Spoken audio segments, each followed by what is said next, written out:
તો વાત કરીએ હવે અમદાવાદના નારોલમાં યુવા દંપતીના મોતનો સમગ્ર કેસ પરિવારજનો બંને મૃતદેહ એએમસીને લઈને પહોંચ્યા। શહેર કોંગ્રેસે પોલીસ અધિકારી સાથે મુલાકાત કરી। પોલીસ અધિકારીને મળીને કોંગ્રેસે આવેદન આપ્યું। એએમસીના જવાબદાર અધિકારીઓ કર્મચારીઓ વિરુદ્ધ એફઆઈઆર નોંધવાની માંગ કરી છે। એએમસીનું તંત્ર લોકોની હત્યા કરી રહ્યું હોવાની વાત શહેજાદ ખાન પઠાણે કરી છે।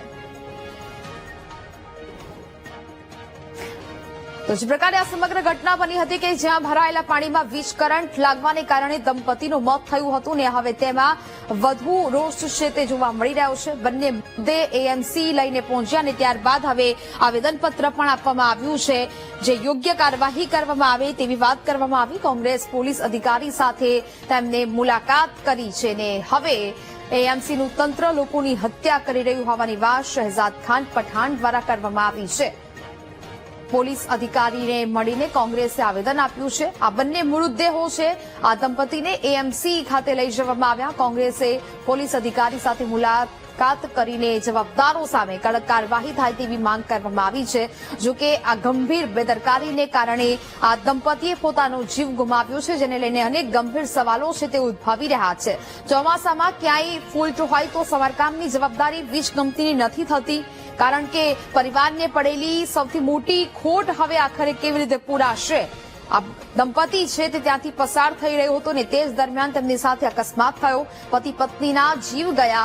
આખરે હવે જવાબદાર કોણ છે? જવાબદાર લોકો વિરુદ્ધ ક્યારે કાર્યવાહી થશે? પાણીમાં પ્રસરેલા વીજ કરંટથી મોતમાં જવાબદાર કોણ છે?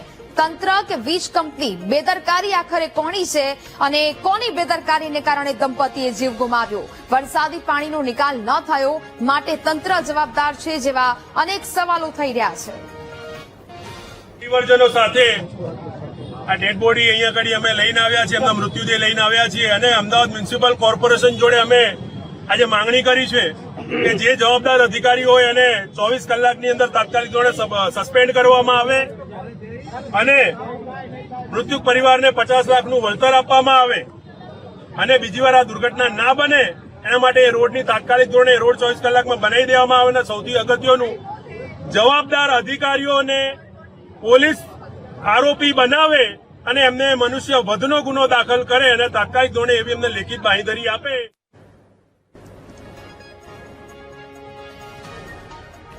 अहमदाबाद म्युनिसिपल कॉरपोरेशन बरसाती पानी का निकाल तो नहीं कर सकता, टूटी हुई सड़कों की मरम्मत तो नहीं कर सकता, लेकिन अहमदाबाद शहर की जनता की हत्या जरूर करने का कार्य कर रहा है।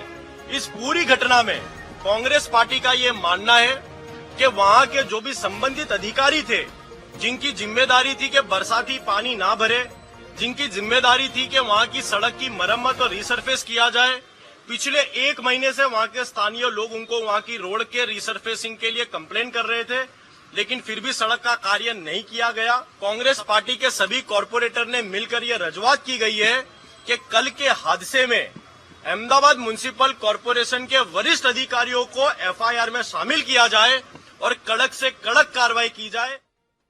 તો અમદાવાદના નારોલ વિસ્તારમાં વીજ કરંટથી એક દંપતીનું મોત થયું હતું। નારોલમાં રસ્તા પર ભરાયેલા વરસાદી પાણીમાંથી એક્ટિવા લઈને દંપતી પસાર થઈ રહ્યું હતું જે દરમિયાન કરંટ લાગતા દંપતી નીચે પટકાયું અને તેનું મોત નીપજ્યું હતું। ત્યારે પોલીસ સમગ્ર ઘટનાની તપાસ કરી રહી છે અને હાલ તો એફએસએલ અને ઇલેક્ટ્રિક એક્સપર્ટની મદદ પણ લેવામાં આવી રહી છે।